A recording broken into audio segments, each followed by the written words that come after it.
Si vous regardez la guerre contre la Russie, c'est une guerre pour contrôler les ressources de la Russie et pour se débarrasser d'un gouvernement en Russie qui maintient le pays souverain et anti-impérialiste.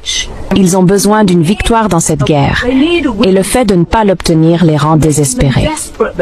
Je pense que c'est en partie pour cela qu'ils étendent la guerre à d'autres théâtres, parce qu'ils ont besoin d'un coup de fouet pour sauver un système qui est en réalité au bord d'un effondrement financier massif. Si vous vous contentez de commercer avec d'autres pays, ce n'est pas le profit maximal. Le profit maximal vient du pillage. Et c'est ce dont ils ont besoin pour rééquilibrer leur système. Ils ont besoin d'une orgie de pillage, comme celle qu'ils ont eue lors de la chute de l'Union soviétique en 1991.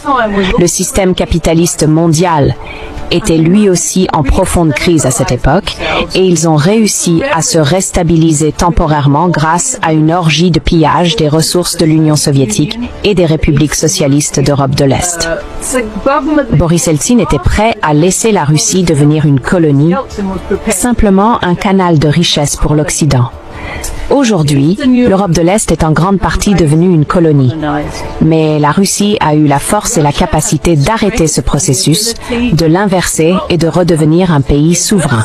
Et cela est une abomination pour l'Occident. C'est pourquoi